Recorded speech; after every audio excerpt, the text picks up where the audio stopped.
Food bloggers, hi, how are you today? Thank you so much for tuning in to the Eat Blog Talk podcast. This is the place for food bloggers to get information and inspiration to accelerate your blog's growth and ultimately help you to achieve your freedom, whether that's financial, personal, or professional.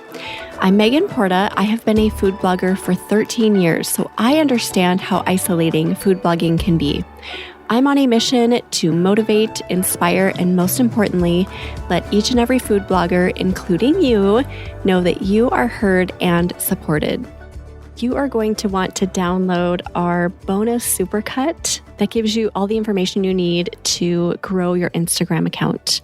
Go to eatblogtalk.com/Insta growth to download today. One of the absolute biggest pain points I hear food bloggers talk about is GA4. It's just something that we have not gotten used to, and it feels like it's not going to happen. Enter Joe Rodichok from Phynite Solutions. He has created a tool that solves this pain point for us. In the tool, you can easily access all the information you dig for in GA4 and maybe have created a report for, but it's still hard to find and hard to navigate through. It is a dream come true. Tune into this episode to learn all about his tool, what he is hearing are the biggest pain points from food bloggers, how he's incorporating Pinterest insights into his tool, and so many other things are coming down the road. If you really love digging into your analytics, but find GA4 so frustrating and you spend way too much time digging through it, this could be your solution. And since Joe is techie-minded and helps a lot of food bloggers in their businesses in more general capacities, I asked him a few questions about technical SEO and how to navigate certain things that fall under that umbrella, including Core Web Vitals, site speed, and a few other topics. This is another juicy interview Joe delivers. I hope you find this super valuable. It's episode number 633, sponsored by RankIQ. Maybe you are eager to join one of the Eat Blog Talk mastermind groups, but not quite ready to make the full investment. The Eat Blog Talk accountability group could be the perfect solution for you. For just $34 a month, you will be part of a supportive community that offers weekly accountability check-ins, a private Slack channel, live productivity sessions, and monthly Zoom calls with fellow bloggers and me, Megan Porta. We are here to help you stay on track, stay motivated, and connected as you build your brand and work towards your big blogging goals. If you are ready to move forward without the pressure of a huge commitment, visit eatblogtalk.com/focus and claim your spot today. Joe is the co-founder of Phynite Solutions with over 20 years in tech, including 15 years professionally in roles from engineer to chief technology officer at startups and later with FAANG companies solving complex challenges. He is passionate about helping small business owners grow their websites through clear, straightforward support. This is something that is very personal to him as the son of two small business owners. His goal is simple: to help you succeed with no BS, just honest solutions. Joe, hello. Welcome to the podcast. How are you today? Hey, Megan, I'm good. How about you? I'm doing good too. Excited to chat GA4, or actually the solutions. So we don't have to navigate GA4, but yeah, thank you for being here. Very welcome. Okay, I'd like to ask all my guests if they have a fun fact to share about themselves. Do you have something to share with us? Sure. So obviously I'm in the technical side, and it's actually interesting. My love for computers actually started with my love for Legos and car engines. Oh, okay. Explain. So I love building things. Legos was obviously from a young child. I love building the sets, but one of the things that drove my parents absolutely insane is when I was a kid, I would get those fun sets, but I build them and then I would destroy them and then go build my own creation out of them. I actually competed in an event when I was young, and I think I was in kindergarten, and I placed fourth in an event with kids of all ranges kind of thing. That's so cool. I need to find some of those clubs. I have a son who's 17. He is on the autism spectrum, and he is obsessed with Legos. Like, I'm going to send you a picture, Joe. You're going to die. Our Lego situation. People come down to our basement, and they're like, what in the world is this? There are so many Legos, and he just saved up money and purchased this huge Avengers tower and put it together. It's insane. So I'm going to send you a picture when we're done. Absolutely. Kid You after will my own appreciate heart. this. Yes. Not many people do. Most people are like, that is crazy. But Lego lovers will so appreciate it. I love knowing that about you. Yes. Okay, well, let's get into GA4. I know it is a massive pain point for bloggers. It's one of those pain points that we kind of thought might fade, but hasn't faded. It's like, yep, still a pain point. So I know you talk to a lot of bloggers. What pain points are you specifically hearing from them about GA4? Well, the main thing that people bring up to me is when you look at UA, the original, or GA3, whatever you want to call it, it was so simple to use to get the data that mattered to food bloggers. You logged in and you could easily see your sessions, things like that. It was simple, right? You get the data that you wanted was right in front of you immediately. And if it wasn't, it was simple to get to. GA4 is nothing like that. I mean, sure, you get a couple like active visitors, but Google also admits that's not 100% active or accurate. So it's like, what's the point kind of thing? But if you want those reports that show you truly what's going on your blog, you have to dig or you have to create your own custom report. And even then, it's not exactly what you want. You need to go correlate it with some other reports. And it's just like data's all over this place. And it's frustrating because you're trying to make simple decisions, and with data you used to have, you no longer have it. I hear you on all of that. I'm like, yes, yes, yes. It's just one of those things and I understand what Google's doing because most people don't realize Google Analytics it's free, right? And it's a great tool, great resource. It's actually not a product originally of Google. Google acquired a company called Urchin way back in 2005, and it turned into what we know as Google Analytics, or UA basically. And GA4 is Google's first full version of themselves. And being free, I mean, Google being Google is looking for a way to make money off of it, right? So with this new version, they're like, what's our best way to get ROI after this? And it's the people that spend money on ads. So if you look at the way data is presented in Google, and this goes back to why is GA4 the way it is, because it's focusing on people that do ad spend with Google. It's tailored to their needs first. And you think about it, that makes a lot of sense considering 77% of Google's revenue in 2023, which by the way was close to $230 billion. Google's going to want to find a way to influence those people over the people that are just using it for free, right? So, a little context to why GA4 is probably the way it is today. That makes sense. I appreciate that explanation. But still, there are so many creators and bloggers who are just left dumbfounded. Like, what do I do with this? And they have to get complaints all the time. Am I right? They have to, but under the hood, GA4 is expensive to run. I kind of hinted at that, right? Yeah. So, I've spent a lot of time I have a background in data analytics, particularly the ad fraud world. So I can tie the advertising industry back to, basic analytics here. So Google's probably mindset is those people that aren't spending they can still get that same data, right? That's their mentality is we can still give it to them. It's not the way they used to before. So that's kind of what I think their thought process is, and kind of going, well, we don't make any money off of them, but there's no real strong competitor to us. Yeah. So they're going to continue to use it. But we're going to focus our shift a little bit to these, ad spenders kind of bit, and really focus on them and making their life a little bit easier and give them the data they're looking for to increase their ad spend. That gives me a little bit of compassion, and I'm not as mad because that makes sense when you explain it. I've never had anyone explain it like that. So I'm like, okay, well, that makes sense. But it's still frustrating. Yes. We still have those pain points. We still log in and we're like, okay, I know I saved this report, but I don't exactly know what I'm looking at. So you have come up with a solution for this, right, Joe? Yes, I have. So what I call Phynite Analytics, and it is taking your same exact data that's in Google Analytics because Google allows you to export it. to your own area. And what we do is curate that in a way that makes sense for food bloggers. It's those simplistic views, your traffic sources, your social media, things like that, things you care about right in front of your face instead of, having to dig into like 6 different reports to find the data that you're looking for. And I didn't ask you this earlier, but just talk a little bit about Phynite Solutions. So Phynite Analytics is part of your overarching business. So what is Phynite Solutions?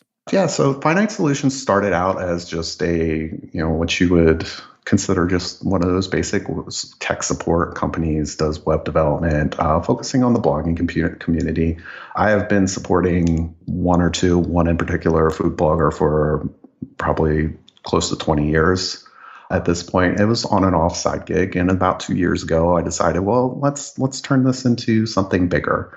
Maintenance packages that we're all familiar with, and then, of course, custom work, development work, technical SEO, things like that I do. I've actually gotten into quite a bit of helping with email marketing as well, because another space that's very confusing for food bloggers.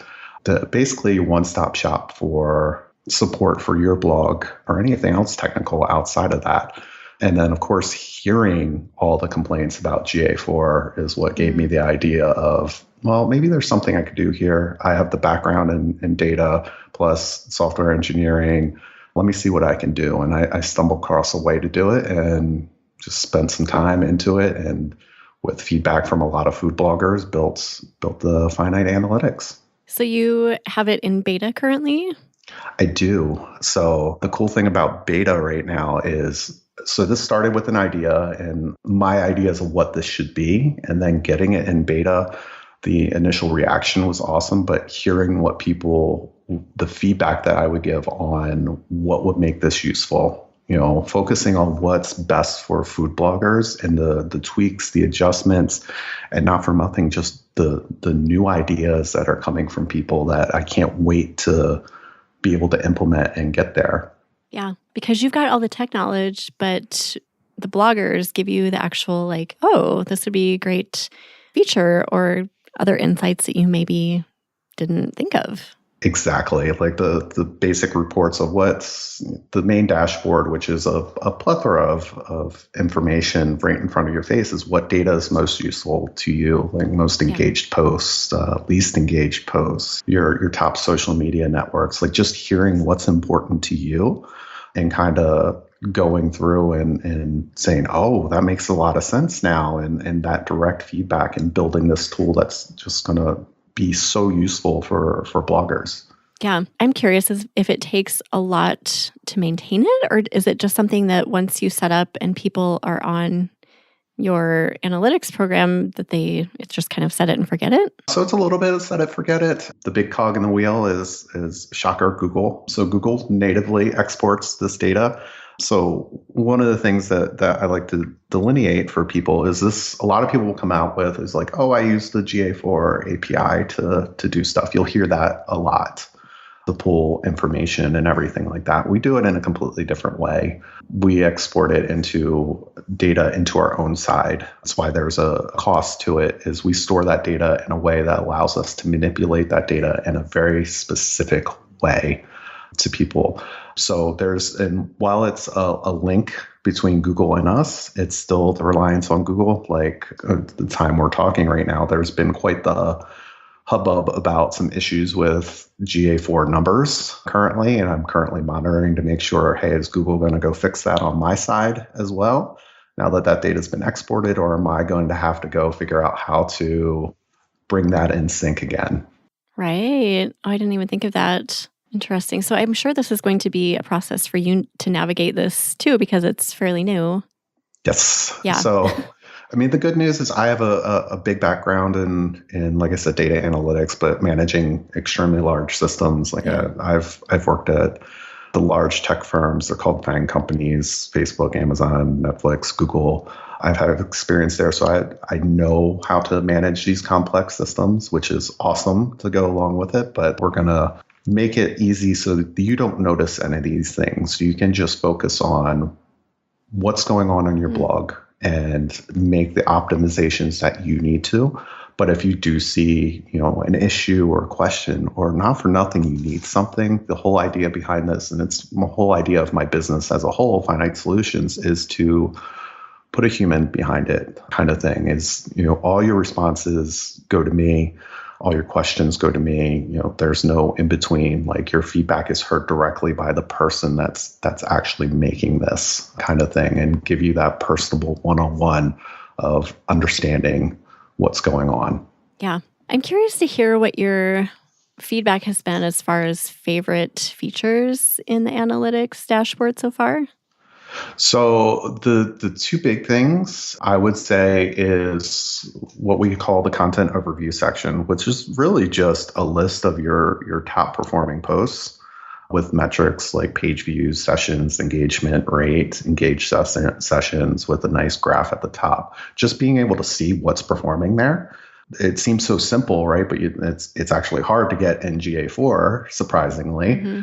But the other part was the social media aspect, particularly Pinterest. Like, food bloggers rely a lot on Pinterest for some of their traffic. We've seen a big push because of Google's core updates and the damage they've done of people trying to diversify their traffic sources. And Pinterest is notably been a big one, and trying to understand where that traffic's coming from Pinterest, what's popular on Pinterest, things like that. That's really been the two big points of most popularity so far. And then, are you integrating Pinterest analytics? Did I read that right? You did. Okay. So talk about that.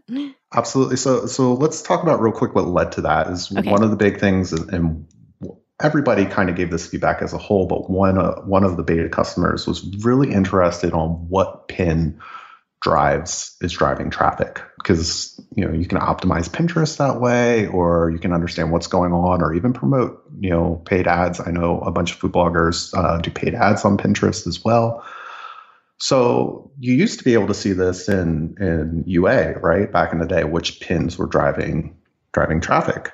And one of the big questions was, why am I not seeing that in GA4? What most people don't realize is that actually came about in UA as well. And that was while it's not an Google Analytics thing, it is a Google thing that changed that availability. So just a quick understanding and background of that. Back in 2020, specifically August, Google Chrome, which everybody's familiar with, which about 70% of the traffic on the internet comes through Google Chrome. They changed how they do refer policy. And real quick, in case people don't understand what refer is, it's basically when you go from, just say, blog post A to blog post B, when you go to blog post B, your refer would be blog post A. So if you think about that, if people click on Pinterest and it clicks back to you, you would see as the refer, what pin that was. So in 2020, Google changed that so that your refer would only be what's called a TLD, or your top level domain, to keep it real simple. So you would just see Pinterest.com as the refer. So that wiped out all your information about what pin was doing what. This was done for what Google says privacy reasons. Oh, interesting. So what they were claiming is that, they were seeing refers is private information was coming through in the refer, and they were claiming privacy right there, which at one point I understand, but this data is also incredibly useful to users. And, 2020 Chrome did it, and 2021 and 2022, Safari and Firefox, the other two big browsers in the space, followed suit, and did the same thing. So long story short, to get to the original question here, now everybody understands the background a little bit there. Everybody's asking, well, I want this data. Yeah. So I dug into what I call the raw data in GA4, which is what we were talking about before, to see if I can find it anywhere. Because Google does some things Google does. Google captures data that we don't know about sometimes, because that's what Google does. Couldn't find it. So my next solution is, this very clearly is what people want, right? They want to be able to see this. And then I realized Pinterest itself has an actual API, developer API. So I said, well, why don't I take that and integrate that into Phynite Analytics. It's not true referrer data like you would want to see, but it gives you still data about particularly your account. Everybody has an account right on Pinterest that they're pinning and all that, but I can share that information now inside of this dashboard. Which one, and here's the downside of it, it's only going to be your pins, right? It's not going to be things other people pinned back to you, but your pins, you'll be able to see analytics, time saved, how many clicks, repinned, things like that, to at least give you some insight into what's going on in Pinterest. That way you're not juggling multiple analytics systems behind the scenes. And you're like, oh, I can go view Pinterest data within Phynite as well. And then, I have all that data to go along with it. And if we can, I plan on linking that into the general reports inside of Phynite of like, oh, this post, and see what's going on, link it back into the Pinterest data as well and be like, here's some insights about this post from Pinterest. Oh, that's so helpful. Food bloggers, imagine a retreat where learning, growth, and community come together, designed just for you. Join us at the Eat Blog Talk Spring 2025 retreat happening March 6th through 9th in Minneapolis. This intimate gathering is limited to just 10 spots, so you will enjoy a truly personalized experience. During 3 unforgettable days, you will be immersed in mastermind-style sessions, discussions that will prompt new revenue and traffic streams, and so many connection opportunities. Get ready to dive deep into your business, gain new insights, and build friendships that will fuel your success long after the retreat has ended. Plus, you will indulge in meals prepared by private chef Ryan from Cookery Amendola, sharing truly unforgettable experiences around the table. Reserve your spot now to accelerate your food blog's growth, expand your network, and step into 2025 with a fresh new confidence. Apply today at eblogtalk.com/retreat. I didn't know the backstory of all of that it was a privacy issue, because I did, back in the day, I loved seeing which pins were delivering traffic. And when that went away, it was like, oh, such a letdown. So thank you for explaining all of that. Yeah, to be clear, Pinterest is the one that actually has the keys to change that. It's something they can tell the browsers that we're okay with sharing the full refer information. Pinterest doesn't have a vested interest in naturally doing that. So I doubt you're going to see that change ever happen. But yeah, just a little understand, because it's something just about every single one of my beta clients has asked about.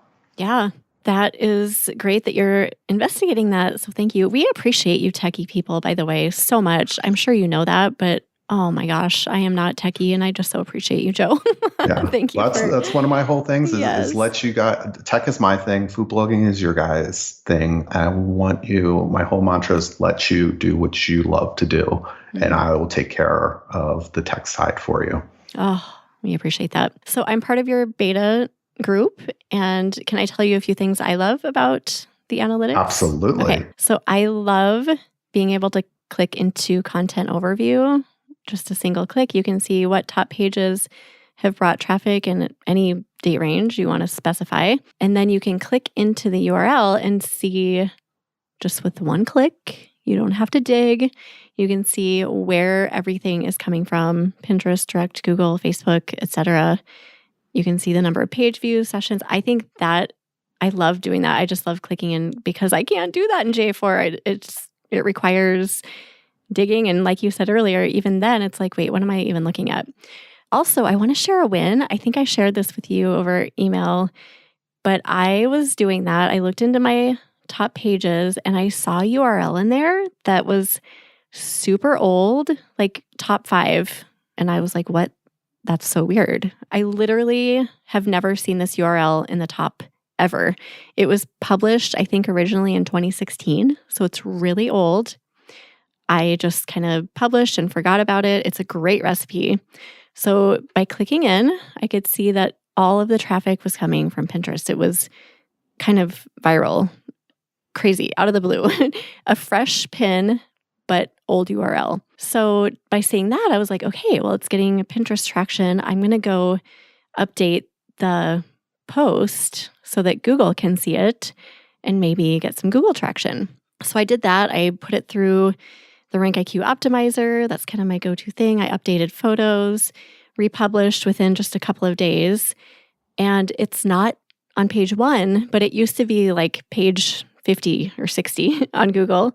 It's now page 3, top of page 3. So I consider that a huge win. It's moving up. So yeah, that's my Phynite Analytics win so far. I love that. I love hearing that. One of the things that I derive enjoyment from this is hearing those success stories. So I love that it's making wins for everybody. It's one of those things I can't wait to. And actually, another hint for Phynite is one of the things coming is Google Search Console data inside of Phynite Analytics, so you can see how things are moving naturally, just right then and there. That's so valuable. I love it. Okay, is there anything else that you think food bloggers need to know about Phynite Analytics? Anything they would find helpful? I don't know, anything you want to mention at all? So I think the big thing is and I know I'm kind of harping on it again, is this is your data. It's the same data that is in Google Analytics itself. We're not doing anything crazy to get it. We're doing a way that Google allows you to do. And to be quite honest, it's what a lot of these large advertising agencies themselves do to capture that data. So it's your data. It's just curated in a way that makes sense for food bloggers. I love saying this, but it's one of those things too, is food bloggers they get to shape the way that data is. I can't tell you how many adjustments I've made on pure feedback from the beta group. It's been absolutely fantastic, of not just small food bloggers, because I have plenty of those in the beta group. I also have a couple big bloggers in there as well.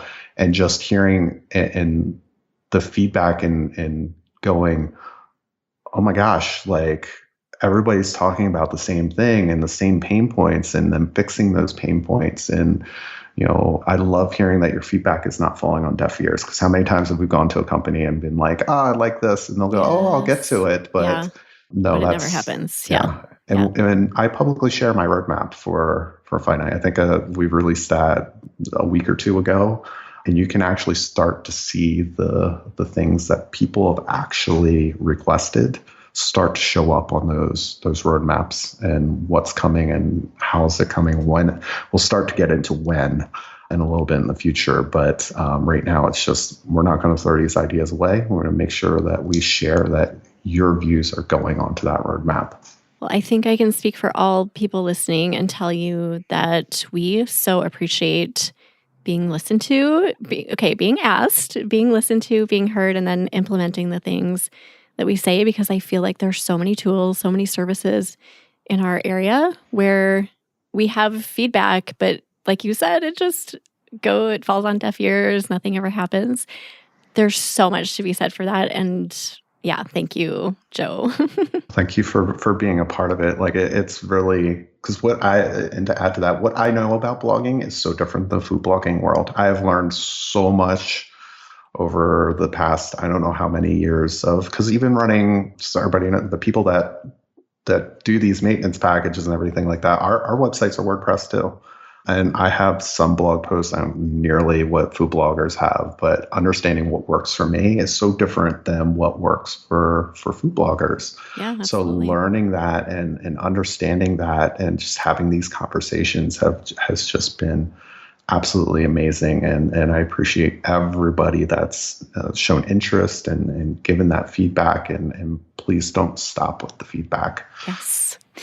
Okay, I want to ask you a little bit about technical SEO, but before we do that, if somebody wants to, be a part of Phynite Analytics or get to know more, how do they do that? So the best way to do that right now is just go to phynitesolutions.com/analytics. It will send you to a form that you can just fill out very quickly, or you can just email me directly, joe@phynitesolutions.com. Those are the two easiest and quickest ways to kind of do it.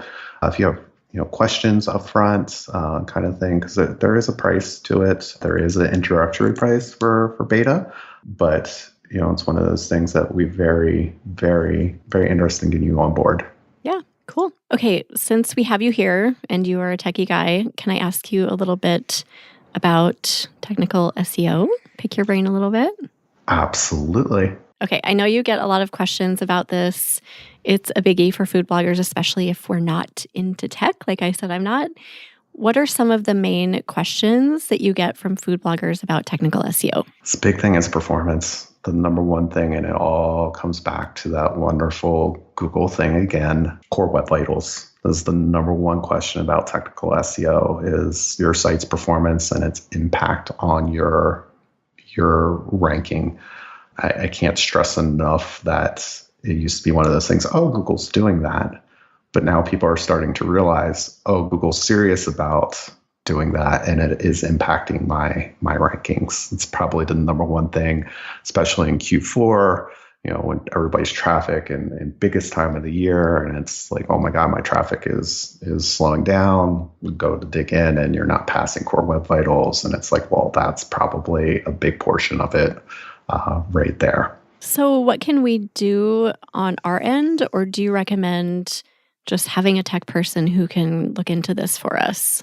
So one of the things I tell about my service, we monitor your core web vitals for you. It's one of those things. But if you're not in that position, which I totally understand, one of the things is look at your Google Search Console. It gives you a report about performance in core web vitals, and it will tell you what's wrong and what's going on.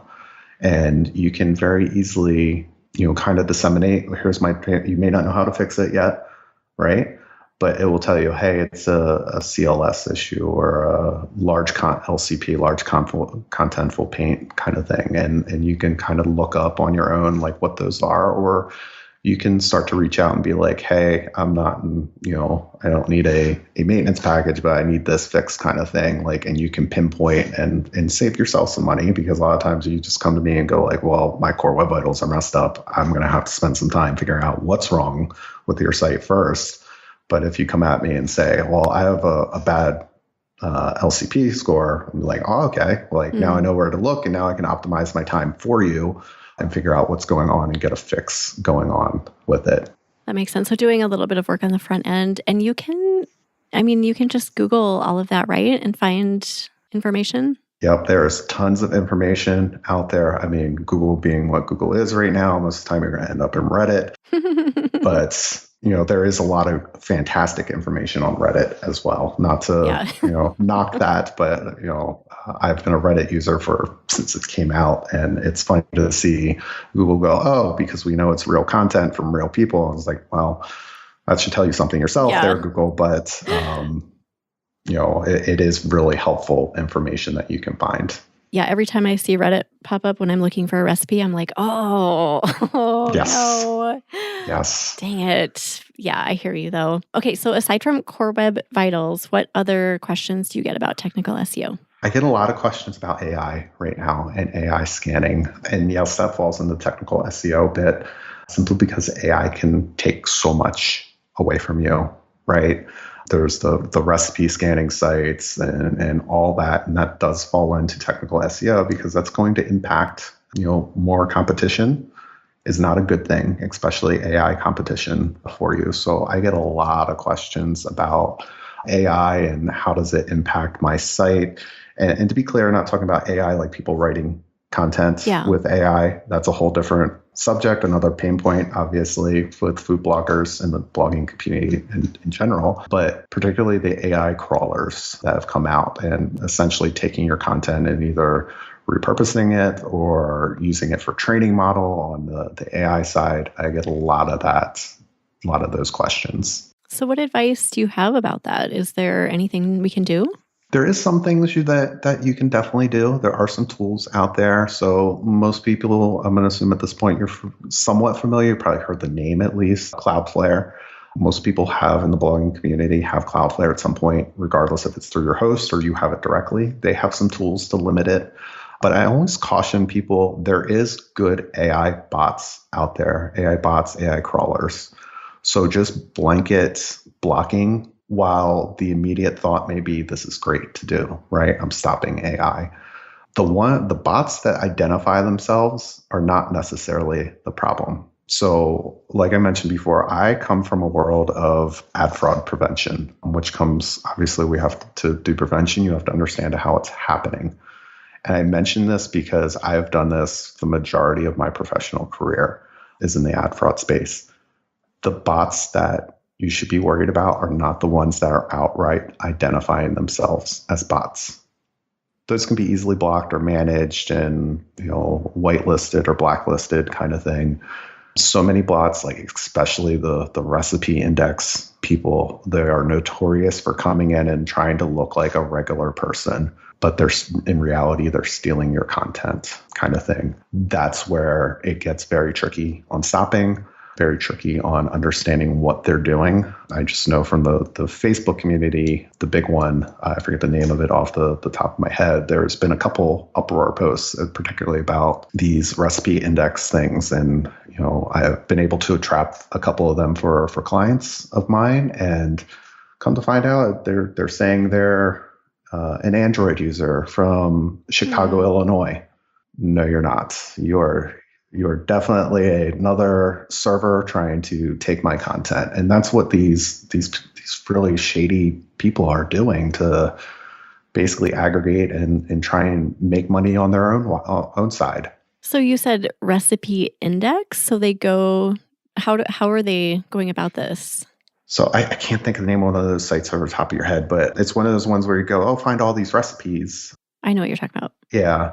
And you find it. But the beautiful thing is all you food bloggers use the same kind of tools, right? The recipe cards, whether it's WPRM, Create through Mediavine, I think, and Tasty Recipes. Yeah, I think those are the three big ones. I'm sure there's some other smaller ones out there. But it's very structured, right? They structure it for Google because Google will classify you as, a food blogging site, and they know where to go to look for your recipe. Well, you've just given everybody at the same time the keys to where's your recipe, what goes into it. So all these AI crawlers and everything like that, they know exactly where to go look as well. And that's how these sites exist, of able to go find them and they go take your recipe and all that. And the new favorite thing is all the fuss. You food bloggers write amazing content, but you get the lazy people who don't want to read all that. I'm guilty of it as well. I work with a lot of food bloggers. I was like, that recipe looks really good. And I click the jump to recipe. I skim past all your wonderful content. I'm sorry, I'm guilty of it as well. But people get annoyed by that. And then there's all these new pop-ups of like, skip the fuss, enter the URL, and we'll just give you the recipe kind of thing. But that's ad revenue lost for you guys. That's how you make your business, right? Your main income. It's lost revenue at that point. Oh, so much to think about that we don't want to think about. Yes. This is why we love Joe and your business. And then question about site speed. Is that an issue these days, or do most food bloggers have site speed nailed? It's come a long way. A lot of people have figured it out, whether you're working with somebody like me to go get it done.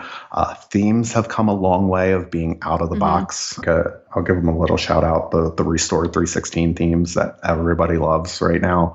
I think her name's Lauren that owns it. Yes. She does an amazing job, not just making beautiful themes, but they come out of the box optimized for core web vitals. Nice. So you're seeing that shift of themes being less bulky and more optimized for speed. As folks transition to these, it makes it really easy. Just a little tip for everybody on that. I've seen a lot of people, these themes come that way. Size your images correctly, everybody. I can't tell you how many times that's the biggest issue with people's core web vitals is they want to stick the largest image possible inside of a little 200 pixel by 200 pixel square. And then your browser has to do all this work of resizing that image. And next thing you know, you're failing the largest contentful paint metric right there. And the sizing of images, is that still recommended 1200 pixels wide? If you're doing a featured image, yes. 100%. That is still the same way to go. But like if you have carousels, if you're doing a sidebar kind of thing, size your images appropriately for the area. But your featured image, 100% do the Google recommended 1200 pixels. Okay. All right. Well, I think that runs through all of my questions. Is there anything else you feel like food bloggers should know? This episode will be published right at the end of 2024. So to start the year fresh, do you have anything else? Yeah, just to keep at the top of our minds. My biggest advice I'm sharing with everybody is own your site. I see a lot of people using services, which are fantastic, but you become locked in with things and you get frustrated by it. We've seen that, and let's take learnings from what we learned with Google and when Google's core updates, where I hate saying it, but I've seen so many bloggers quit blogging because of that. Take control of your site. Diversify, make sure you own all of your content. Don't just give in and thumbs up everything. It's your hard work. It's your passion. Own it for yourself. Ask questions. That's another thing. So many bloggers just accept, there's a couple big personalities in the food blogging world and people are so quick to just go, yes to that. Please question it. I'm not saying it's bad advice by any means, but understand what they're saying and why they're saying it. And if you have questions, ask. Just don't blindly accept, because what works for the majority may not work for you. Oh gosh, that's a message I feel really strongly about too, Joe. I've never been one to just blindly follow or blindly take people's advice. I'm a questioner. I'm kind of a skeptic. Why should I listen to that? I don't know. So I so hear you on that. And I'm glad that you mentioned that to end. It's a perfect way to end. Yeah, and real quick on that, so many people are afraid to ask questions. I'm going to tell everybody right now, I love when people question me to do it. I was I'm so sorry for all the questions. Don't be. Yeah. It's your site. You deserve to feel comfortable with what you're doing. And if you're working with somebody that gets frustrated by you asking questions, I would probably say that's maybe not the right relationship right there. That's a sign. Yep. I hear you. Well, thank you, Joe. This was all so valuable. Now, you mentioned if people are interested in Phynite Analytics, where to go. If they're interested in other services, do they go to the same place? How can they find you? Just phynitesolutions.com if you're interested in the maintenance package or just custom work, one-off work kind of thing. I will mention as well, folks looking to do maintenance packages plus Phynite Analytics, we can bundle those things together and give you a little bit of a discount there. So one-stop shop for everything for you. Do you have either a favorite quote or words of inspiration to leave us with? I think my favorite words of inspiration, as we kind of touched on it, is your hard work is worth something. Don't give up. Life's full of ups and downs. Just because you're in a down doesn't mean you can't come up in a back up. And I'll relate that back to the Google core updates. I've seen so many people go down, and I've recently seen so many people rise back up as well.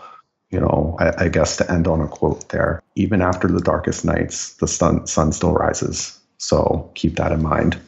I love it. Nothing makes me happier than seeing people's traffic come back. I've heard so many stories recently where it just makes me smile from ear to ear. I'm so happy. The best thing is a lot of people are diversified their traffic now. It's fantastic to go, I'm not, Google's still a big portion, but I'm getting it from Pinterest or Facebook or wherever else you're getting it now. You spent that time focusing on getting it elsewhere. And I love seeing that. Same. And not just their traffic, but their businesses, their projects. Yes. They're doing other things outside of traffic, which is so cool.